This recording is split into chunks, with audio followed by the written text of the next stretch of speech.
Welcome back, ladies and gents, to another episode of Tactical Harmony.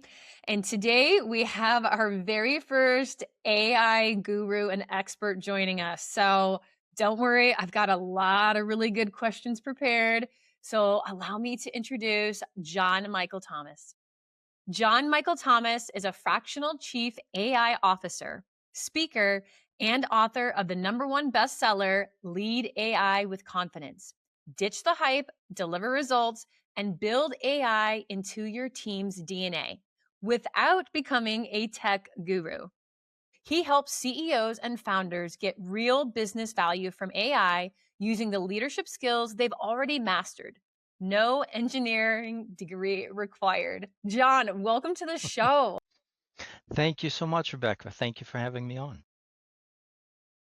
I'm so excited. Yeah, let's so before we talk all things AI, my understanding is that your career was the last line of defense for companies who were trying to solve problems and they just couldn't figure it out, so they would call in you to help them.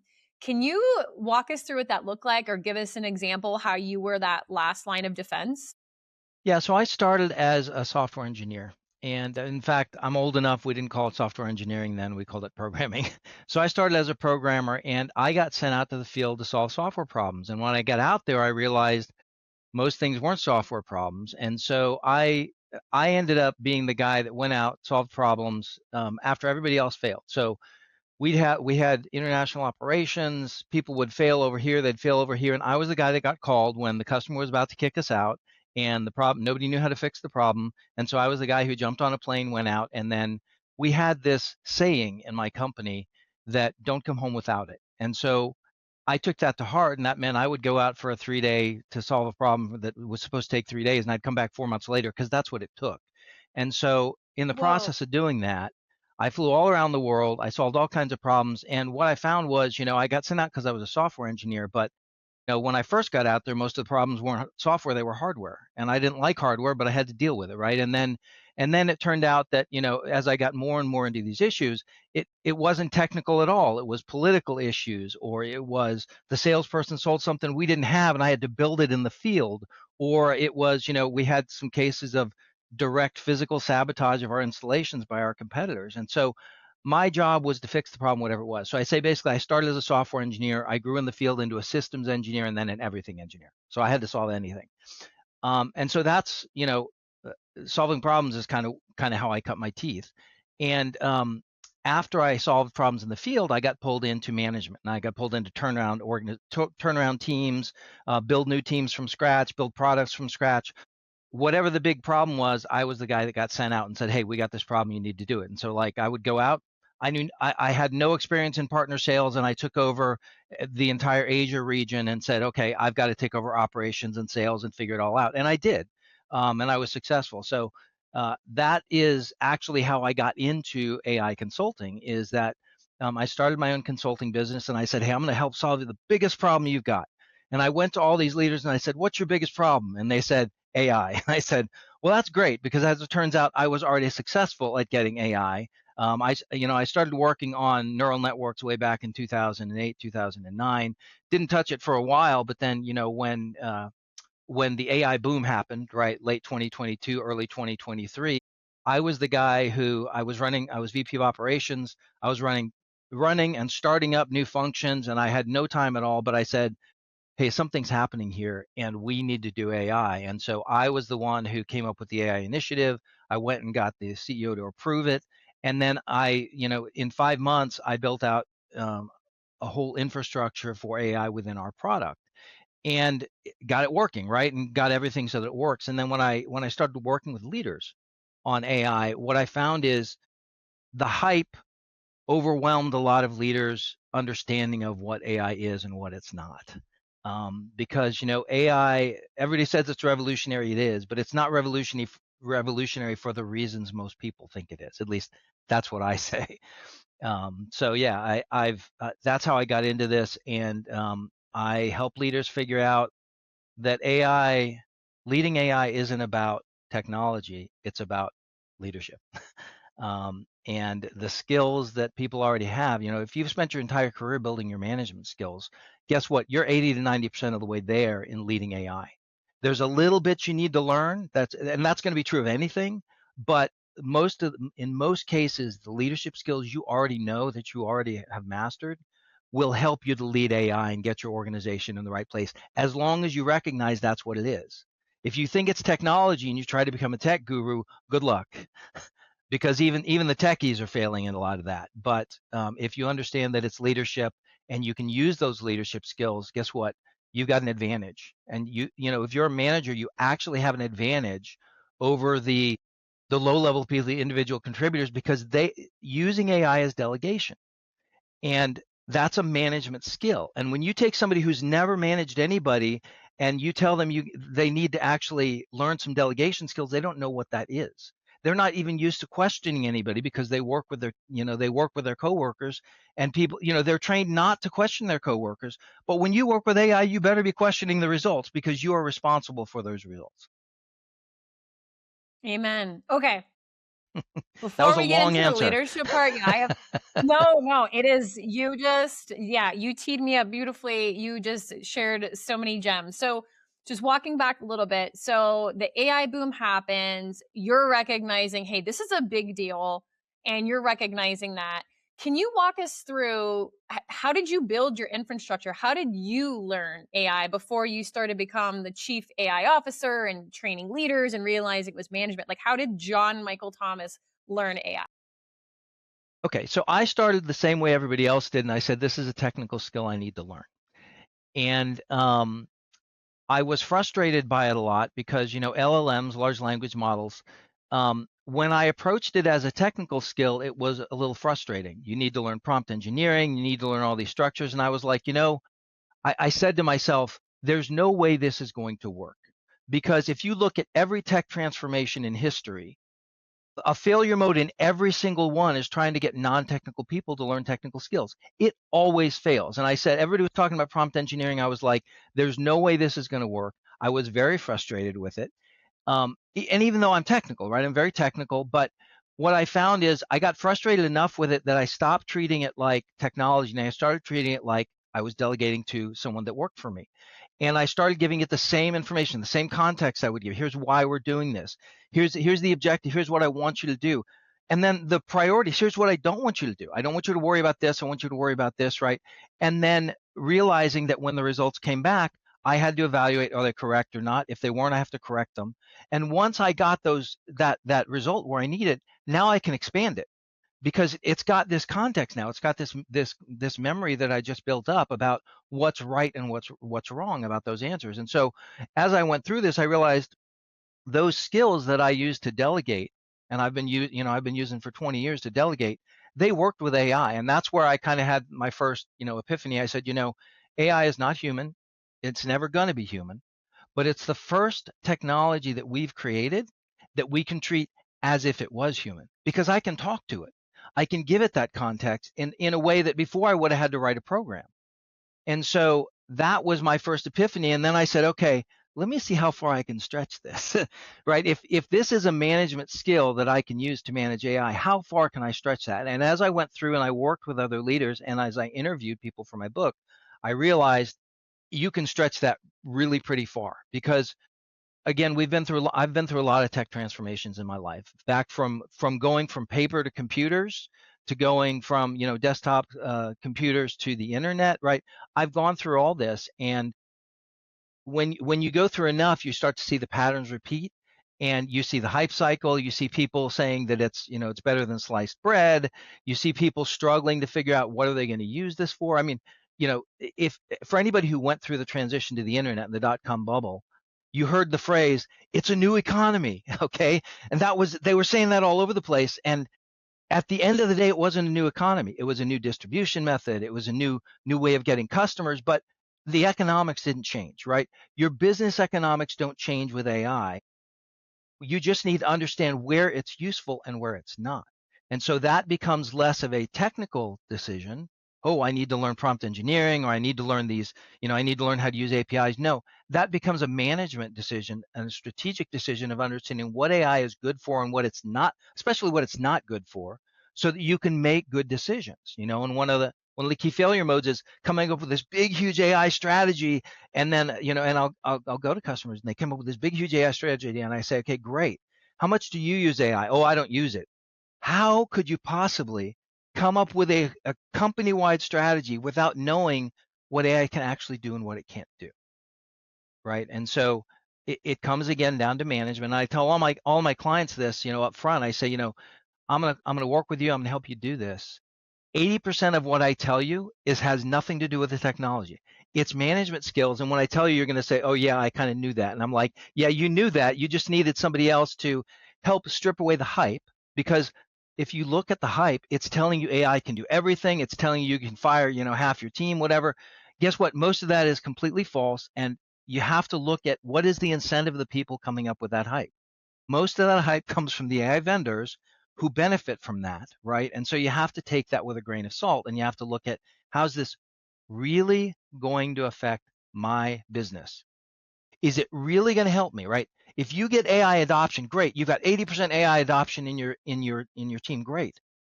How is that helping your bottom line? If you didn't start with that question, how can I get AI to help my bottom line? Your chance of it being positive on your bottom line is pretty low, right? You may get lucky, but the truth is you need to say, what's the problem I need to solve? Is AI the right tool to solve it? Because a lot of times people come to me and say, hey, I've got this problem, I need to use AI. And I'm like, that's great. That's a real problem. AI is not going to help you there. So it's important to understand it's a real problem. Is AI the right tool? And if so, how do you implement it so that it's going to give you more benefit rather than challenge? Because it's going to cost you money. It's going to cost you time. There's the context switching of people are used to doing. They've been doing this for 3-5 years in one process. You're going to change the process. You're going to lose productivity from that. It happens every time. So are you going to get enough benefit from AI? If you're going to lose 15-20% productivity, are you going to get 25-30% benefit from AI? Because if not, you're going down the wrong path. Mhm. Yeah. Yeah, and it's, it's input and output, kind of as you were talking about, like, you're asking the wrong questions. The quality of the answers we get are determined by the quality of the questions that we are Absolutely. asking. So it's kind of simplifying, and I love how you characterize AI, and you're the first person that I've interacted with that has characterized it in this fashion. And I know when we first met, I told you that it's a leadership and a management skill. And wow, okay, well then I'm going to be awesome at this because I've been in leadership for so many years. But also, you can learn leadership, you can learn management, you can learn those. Now, certainly, if you have them, pre-baked and you've been in a managerial or supervisory role, good on you. That's awesome. But you can learn these things. You can Yes. learn how to delegate. You can learn how to train something, and really focusing on that, the inputs, if you will, and the prompts. And there's a lot of terminology and iterating and all of those things. But if you can just understand that, yeah, it's a tool, and I'm going to use this tool, I'm going to train it, I'm going to give it the examples. Also important, I'm going to give it the non examples. I'm going to give it feedback like I would on my team. Anyone on my team that kind of goes astray, yeah, I'm going to be direct. I'm going to do it with kindness and professionalism, but I'm going to give you that feedback. And so, kind of, John's take gives you a different lens to look through a little bit, and it's almost kind of liberating. So, that leads me to my question about your book, Lead AI with Confidence. I love that. It's empowering because we know confidence is a leadership issue. So, what's the first thing that you do, or maybe give us a little preview into your framework of how you help these executives and these professionals abandon their fear a little bit and start to lead with confidence? Like, what's one of the first things that you do? The very first thing I do that, um, well, aside from giving people the caveats of what I'm going to help you with and what I'm not, is to tell people about there's 6 stages of AI transformation. And the reality is this is 6 stages of transformation in general, but applied to AI. The first stage is awareness. You know AI exists, but you're not sure yet how it can help your business, right? Number 2 is experimentation. This is where you, both management and the people doing the work, you need to experiment to figure out what AI is good at and what's not. You can read whatever you want, to say what AI is good at and not. But if you haven't actually used it and see it succeed and see it fail, you're not really going to understand what you need. So that experimentation is phase two. Phase three is adoption. This is where you say, okay, now that we've figured out what AI can do a little bit, where are we actually starting to use it? So adoption doesn't mean you got some guy in the corner going wild. It means you've got real teams using AI in real processes, right? That are part of their actual work. And then stage four, this is the transition where a lot of leaders are getting to right now. Stage four is value. And that's where you say, okay, we've got people using AI, that's great. Is it actually helping? Is it contributing to the bottom line? Is it reducing burnout or is it increasing burnout, right? How is it affecting morale? All these different things that you do in your business, how is AI affecting that? And the goal here is to go from just using AI to understand how do we get it to give value to our business and to our customers. And so once you get through that, okay, now you figured out how to get value out of AI. Now you reach the next stage, which is transformation. Okay. That's where you say, now that we know how to get value out of AI, now we can start looking at the whole organization and saying, okay, what processes do we have? What problems do we have that AI can actually help with? And so once then you've got that transformation going, and that comes down to, you've got to build it into everything. You got to build it into your hiring. You've got to build it into your HR. You've got to build it into, your managers need to know how to use AI and how to start implementing it. So that's a whole process. And then the sixth stage is just the way things are. That's what I call it. And that means that's where people don't think about AI as special anymore. It just becomes something that you do. And the example for this that makes it easiest to understand is, there was a time when the internet was new and special, and there were chief AI officers, and everybody was excited that they used the internet today. But when was the last time you heard anybody say they were excited about using the internet, right? Nobody says that because it is assumed. It is just the way things are. Everybody uses the internet. AI is going to get there. I know of nobody who's actually there yet, but AI will get to the point where we don't talk about it as special anymore. It's a tool. We've got SAS, we've got functional algorithms, we've got LLMs, we've got symbolic AI, we've got all these things that will be tools that go into solving specific problems in your organization or specific problems in your product. And that's where we want to get to, right? But you can't get there unless you go through all these other stages. And what I find is there's a lot of leaders, and I say, what stage are you in? They say, well, we're in adoption phase. And I'm like, that's great. Show me your experiments. Oh, we didn't have experiments. I'm like, okay, if you didn't have experiments, you're going to stall at adoption almost certainly. So I'm like, you don't have to forget everything you just did, but let's back up a step and let's pick some experiments knowing that you want to get value out of them in the long run, so we can compress that stage 2, 3, and 4. But let's make sure that your team goes through these, because it's not enough for you to succeed in the experiment phase. You also need to fail.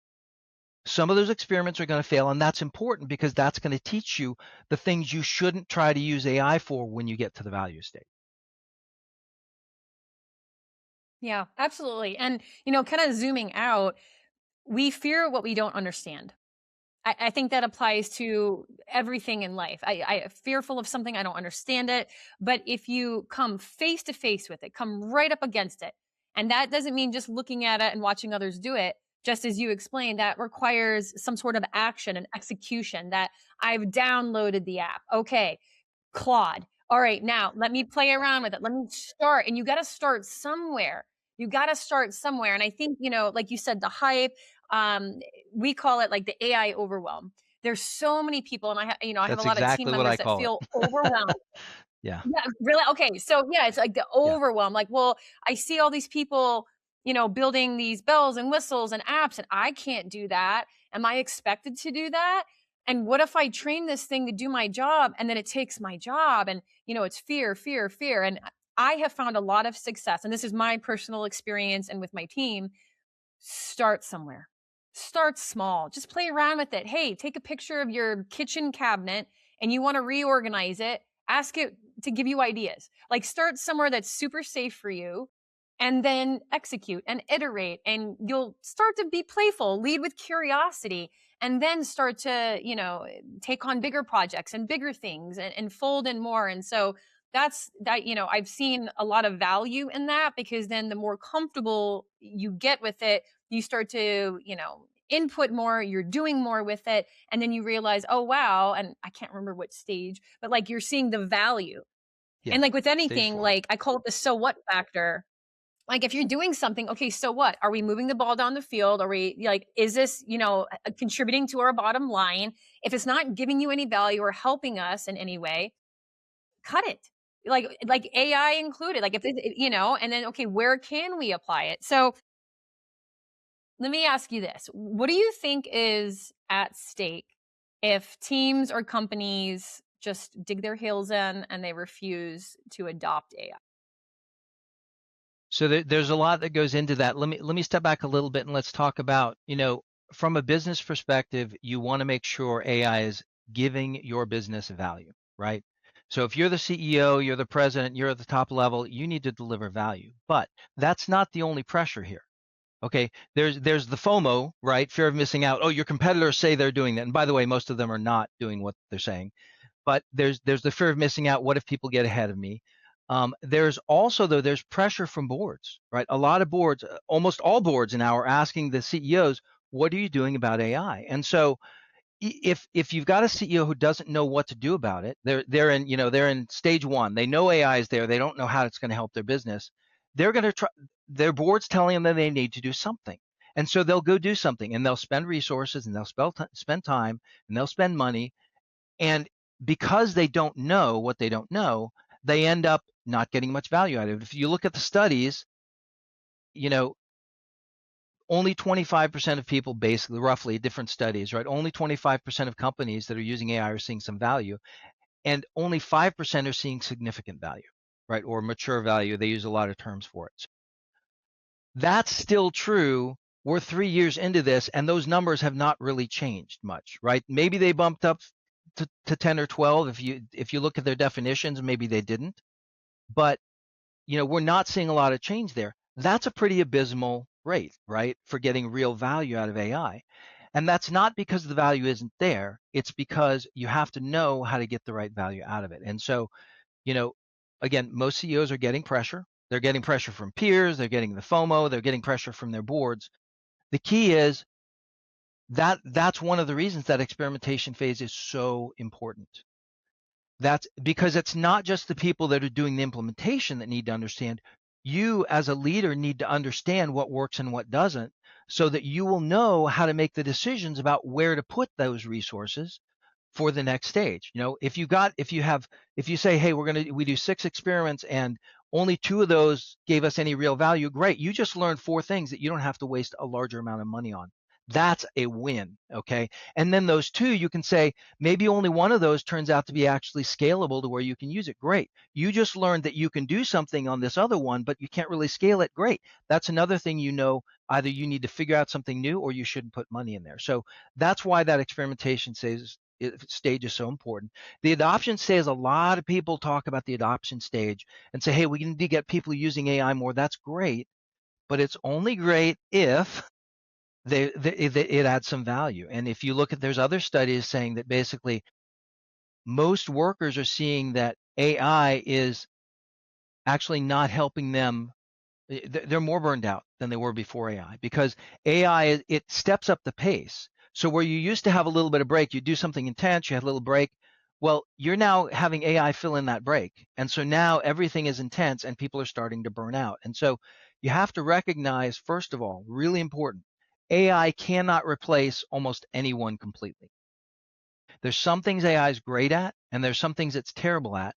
And the good news is, a lot of the things that AI is terrible at happen to be the things we humans are very good at.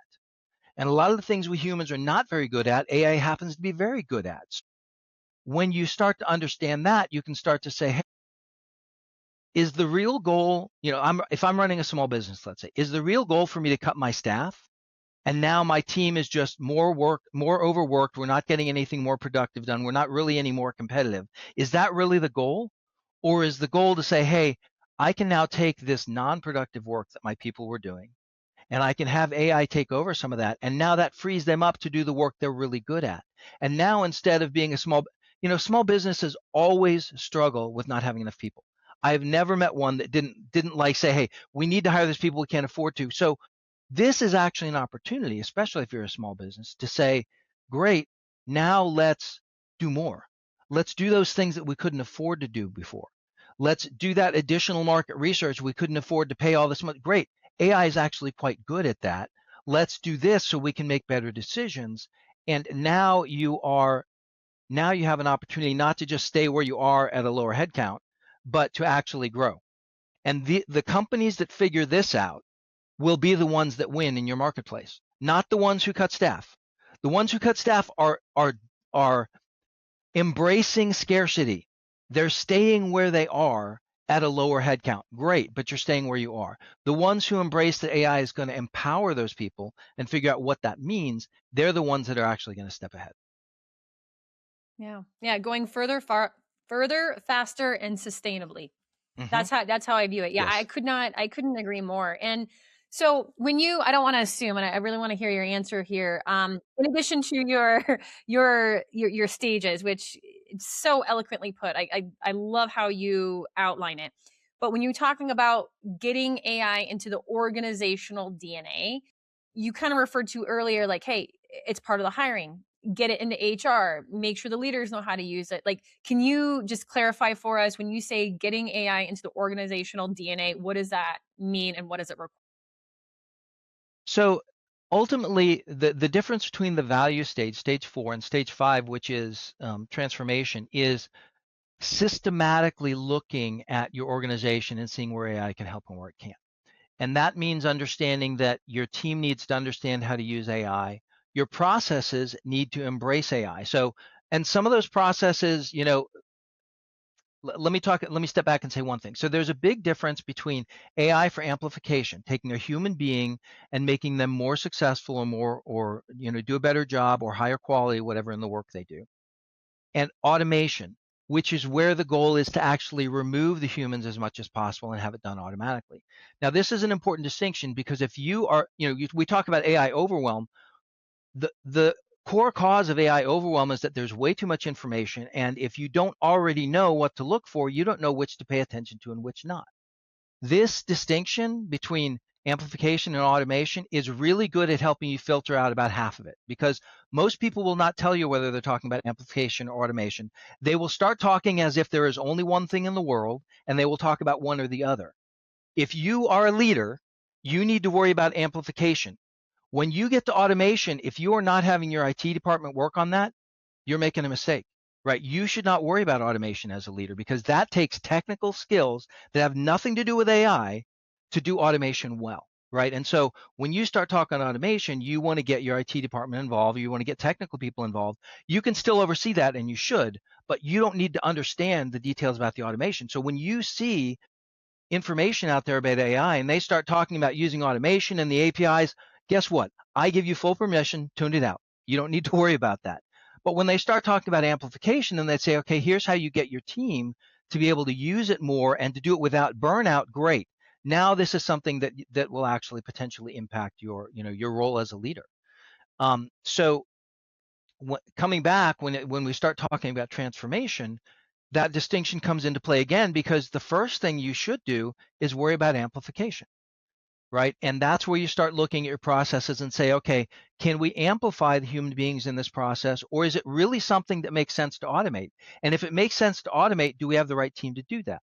Right? So you start, those are good leadership decisions you can make, but if you don't understand that difference, it's hard to figure out what's what. And so the transformation process starts at the beginning and says, okay, if we're going to start transforming our processes, we need to make sure that at least anybody new coming in will be able to handle those.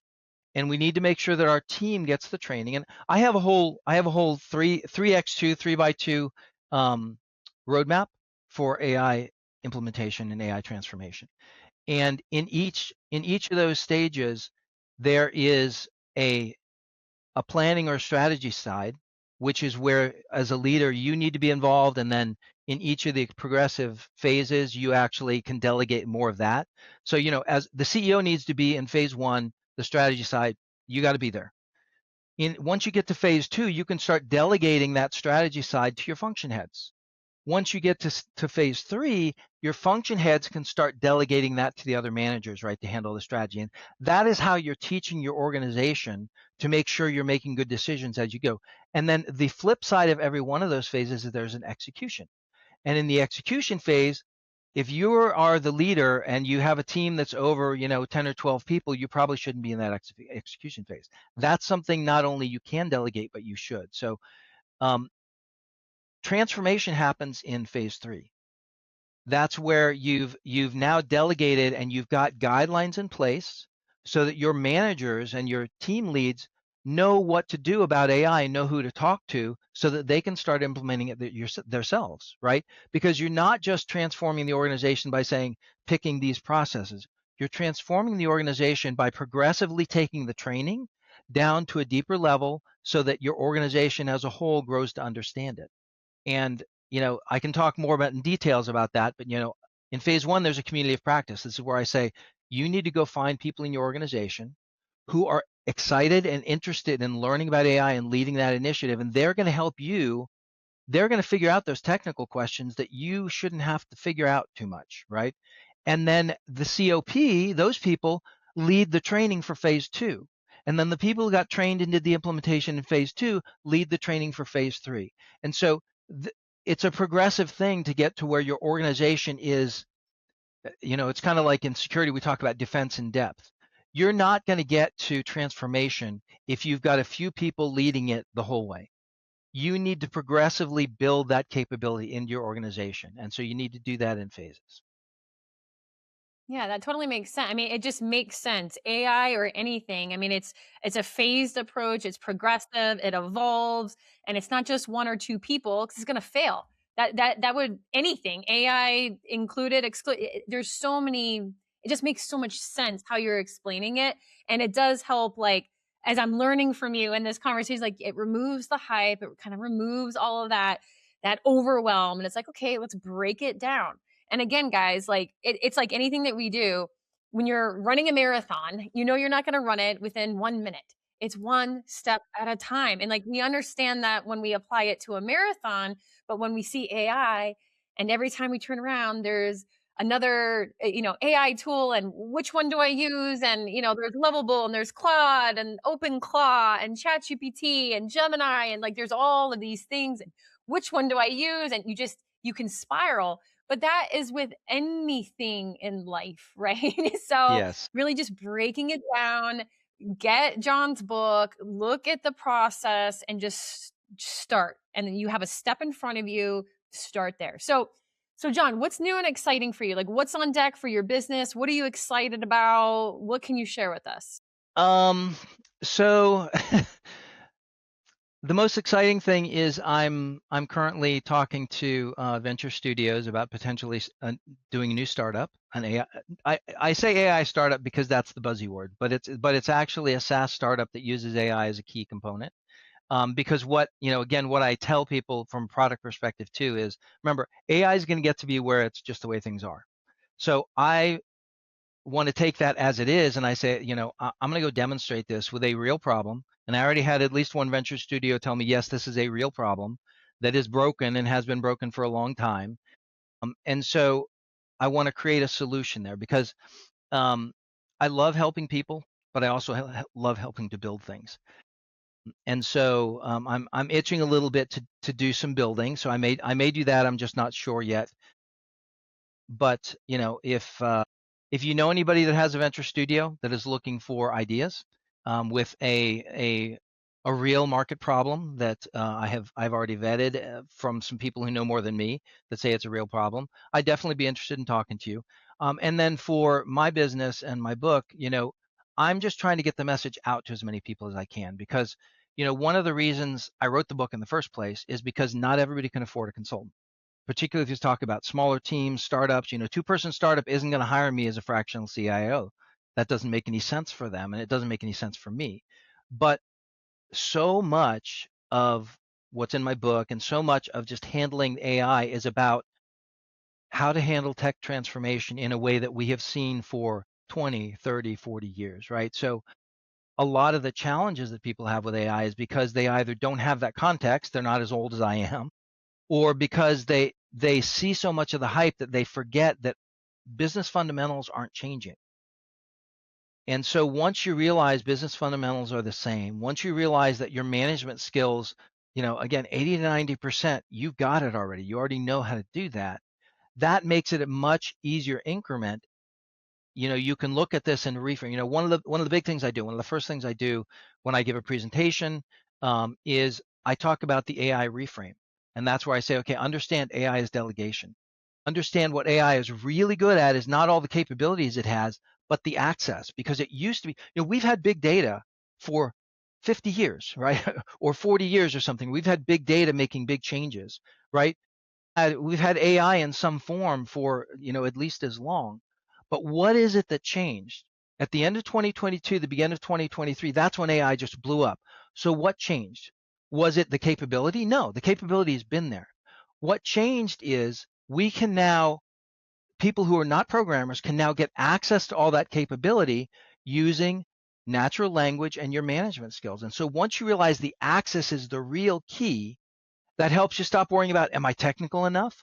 And start saying, okay, how do I use these capabilities and give my team access to them so that they can be successful with it? Because when you change that adoption from technical skills focus to access, things change very rapidly. And people don't balk at it as much because, again, probably 80% of your team at least is not very technical. If you're trying to force them to learn prompt engineering, good luck, okay? But once you say, hey, we're going to focus on access, that means that we're going to not make them go to a separate tool. We're going to put it into Slack. Why should I have to go to another tool to ask AI when I could have my AI agents in Slack and have people work with it directly there? Right now, they don't have to context switch, and every context switch is friction that's going to lose more people. Right now, they can go in directly, and then they can have conversations with each other about how it did a good job or a terrible job. And now you've got feedback, direct feedback that you wouldn't have been able to capture otherwise, to say, hey, we need to improve this or not. So um, I could go on all day, but I won't. Did I answer your question, or is No, there I more love you wanted it. me to touch on there? No, you absolutely did. I mean, it's all new, it's all exciting, and I don't know, and again, speaking from personal experience, I have seen over the last, I would say, well, maybe I'll just say in 2026 in particular, I've seen a lot of momentum with it. I've seen a lot of people that were, super scared or absolutely not, I'm not touching it, or just kind of balking at it, as you said. They're using it. They're leaning in, they're using it, they're okay, let me try it, because they've seen it now month over month over month. It's not going away. And then every time you look on the internet or on LinkedIn, oh, another company's using it, or they're using it in whichever way, real or Or they're perceived. using it as an But it's excuse to lay people off? Yeah. And listen, I do we've I do want seen to mention that. that. I do want to mention that because this comes up a lot. So I've been saying this for a long time, is that, companies will lay people off and they'll say we're getting efficiencies from AI. Okay. I'm not going to name names, but I'm going to tell you 95% of that is not the case. They're using that as an excuse to do the layoffs they already wanted to do. And AI is a really good excuse because the investors love hearing it, right? And so the key is to understand that a lot of those big layoffs are coming from large companies. If you are in management, and if you've been in management for a while, you know that most large companies at some point start to bloat and they start to have more people than they really need. But they can't just lay people off because that's a bad sign, right? That looks like something's not right. But now they can lay people Disruptive. off and they can come up with AI as an excuse for that. Now it looks good instead of bad. And so at some point, the investors are going to get clued in on what's actually happening here, and they're going to start caring a little bit, and you're going to stop seeing that as an excuse. But it is important to understand that there are many companies that have laid off a bunch of people and tried to use AI to replace humans that have failed and had to go back and rehire people. There's probably far more of those than that have been successful in laying people off and saying, hey, we actually got efficiencies. So understand that the real threat to your job is not AI. It's not that AI can do your job. It's that somebody in a boardroom somewhere thinks that AI can do your job, or that they can get away with eliminating your job and blaming AI for it. And so I say this because it's important to understand, both for leaders and for people that are doing the work hands on, is you need to understand from a leadership perspective. Let's say you're a worker, you're doing the work, great. If you are resisting AI and your company decides, which they're not going to ask you, they're going to decide whether they want to lay people off, okay? They're probably not asking you, right? So if they decide they're going to lay people off and they're embracing AI, and they know that there's these people over here who are embracing it and trying to use it, and these other people over here who are resisting it, who do you think they're going to target for the layoff? So if Amen. if Yes. if you really want to, and this is true for leaders too, by the way, if you're a CEO that's resisting it, saying, hey, I got 5 more years before I can go play golf, okay, your board's probably not going to accept that for too long, right? Because the companies are embracing people that are figuring it out and embracing the tools. And so the good news is you don't have to become a tech guru to embrace it. You just need to start figuring out how you can use it to amplify the work you already do. Figure the most tedious work that you hate to do and see if AI can help you with it. Because if so, you What a just great place to start. yeah, it's a great place to start, and that is where AI is great. It's very good at a lot of those things. So, figure out how to help it amplify you. And if you really want to step above, you be proactive and go to your manager and say, I really want to, do some things with AI here. Do we have a community practice? Should we put one together, right? So you can actually cement your place as somebody who is a doer if you want to do that. But at the very least, I tell people, don't talk bad about AI at work or on any platforms where your managers or future potential employers might see it, because that's not going to be viewed as a positive signal. Yeah. And before we part ways, I have a couple more questions for you. Yeah. But one thing that I did want to double tap on is the mindset reframe. And we talk about leadership mindset and performance and everything we do. That's part of the Tactical Harmony DNA, right? And I love how you called that out because, again, it helps kind of like just mute or turn down the volume on the fear, right? And it's a mindset reframe. And it's not about toxic positivity or everything's rosy and unicorns and amazing, but it's like, no, like look at it for what it is. Not through the lens of your fear, but look at it for what it is. And how can it serve me? How can it make my life easier? How can I go further, faster, and sustainably? How can I make more money? How can I serve my team and my clients? Right? Because for me, it's about service. So, how can I use this tool to allow me to serve at a greater scale and to reach more people and to give me more bandwidth? Yeah, I'm going to use it. Absolutely, I am.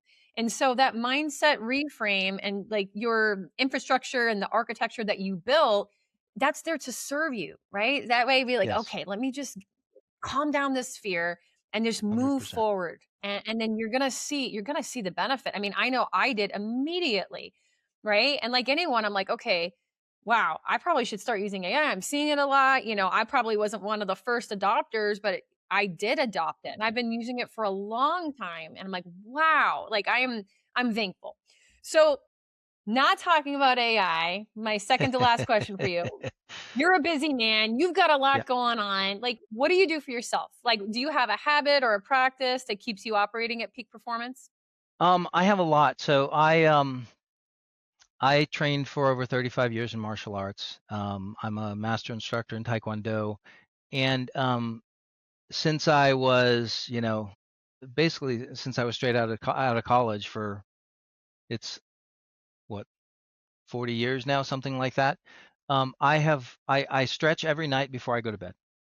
I meditate, and these are things that are required to keep me in shape. I walk, so I walk my dog twice a day. I get my 4,000 steps minimum in a day.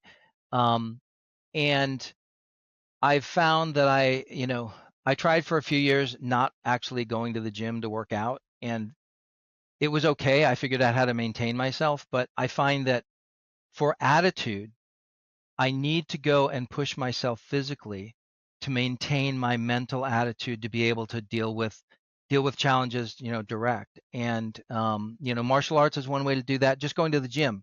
If you push yourself at the gym a little bit, that changes, right? That rewires our brain to say that we can push through things. And so that changes how we approach problems that come up. So instead of backing away and saying, well, I don't know, let me think about it, we can say, okay, I may not know, but I'm going to face it anyways, right? I'm going to step forward. And so I also, I eat very carefully. And part of that is because when I was in my 40s, I had a number of health issues that no amount of doctors could solve. And I found that changing how I ate dramatically improved my life. And so I'm very strict about that. And so those are all little things. And I have my habits, right? I have my habits before I go to bed. The other nice thing about having habits at a particular time of day, and that you probably talked about this at some point on your podcast, is that if you want to add a new habit, it's much easier to add it to the end of one you've already got than to just throw one in the middle of your day somewhere. And so when I want to do something Exactly. new, like, I had problems with my wrists, I have to stretch my wrists every night. Okay, great. When I wanted to do that, it was very easy because I already have a routine. I just added that on. So that is one of the things I recommend to everybody is it doesn't have to be, you don't have to go to the gym, but walk, get some sun. Okay, these are things that will help your health, and anything that helps your health will help your attitude and your approach to life. Absolutely. Yeah. And the mind body connection is real. And It's very real. it is about, it's, like the saying, like, oh, thinking about that just makes me sick. Yeah, the It mind body literally does. connection is real, and Literally it does. does, right? And, you're Yeah. speaking my love language when you're talking about meditation and, and habit stacking. Yes, we have talked about that. I think I have a digital product out there somewhere that talks about habit stacking Yeah. because it's these things, and again, people go straight to overwhelm. It's natural, and, people don't like to be uncomfortable, and our brains are wired to keep us in the known and the familiar. But when you are uncomfortable, that discomfort is a sign of growth. It is called growing pains for a reason, and it is actually a good thing. And so I always tell people, and I train my clients on this, choose your hard. You do not have to wait for a catastrophic event or some huge adverse thing to happen to be able to then build the muscle or figure out what you're made of. You can start now. Push yourself, get up 10 minutes earlier. Get up, do 5 more push-ups than you normally would. Do something, just something that makes you uncomfortable. Start there, and you're going to realize you're not dead.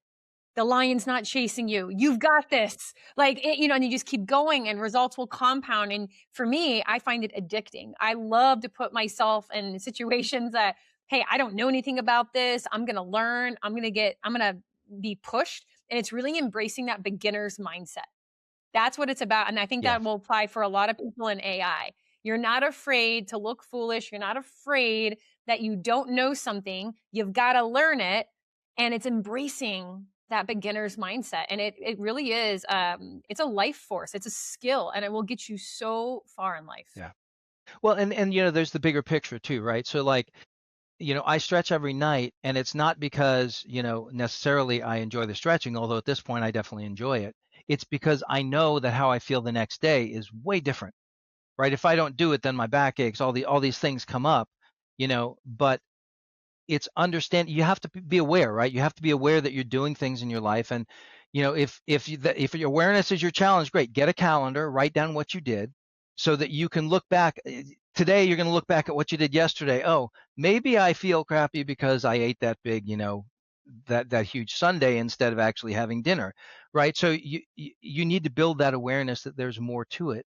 And then once you do that, once you start having that awareness, it does motivate you, because sometimes, let's be honest, positive motivation is not enough. Sometimes we need that negative motivation to say, I really don't want to feel like that again. Right. And so now you learn those things. Yeah. 100%. Yeah. And people want to move toward pleasure and away from pain. And both Yes. of those can motivate you. And Yep. you figure out a lot of people don't want the pain, right? Like, oh, a lot of things might be giving my dopamine hit, but like, I do not want that again. And it gets your attention because it has a high emotional charge. And I'm not going to have that. So I'm going to do this. So, yeah, absolutely. Okay. I could ask you a million more questions, but my last question for you Yeah. is this. If no one listens to anything in this podcast but this one clip, what takeaway regarding AI would you like to leave our audience with here today? AI is not a technical challenge for leadership. AI is a management challenge. If you're a manager, you already have the skills. If you're not a manager, guess what? You're going to have to learn some management skills to be successful with AI. That's it. Beautifully put. Mic drop. I love it. Okay. Well, John, if we have a lot of entrepreneurs and business owners and executives who listen to this, so where can people find you if they're interested in grabbing your book or hiring you to help them out? Please reach out to me on LinkedIn. Reach out to connect. But my website is johnmichaelthomas.ai. So JohnMichaelThomas.ai. And you can book a call with me if you want to talk with me. The way I work is really simple. It's like I give away the secrets for free. The book, I talk. I'll give you everything I can. If you want to work with me to help you implement something, great. Let's talk. Let's figure out if I'm the right fit for you. And if I'm not, I will tell you. I will tell you, hey, like if you want somebody to build AI tools for you, yes, I can do that. That's not what I specialize in. If you want somebody to help you figure out how to implement this and how to become a really successful AI leader, that's my bag. And particularly if you're in about the $5 to $50 million range, it's the size of a business. If you are a non-technical leader leading a technical business, that is my strongest niche. Awesome. I love it, John. Well, thank you for all of the wisdom that you imparted to all of us and helping us navigate the AI landscape, if you will. I appreciate you and thank you for being a guest today. Thank you so much for having me on, Rebecca. I really appreciate it. And I hope to all the viewers, you get something out of this that you can take home.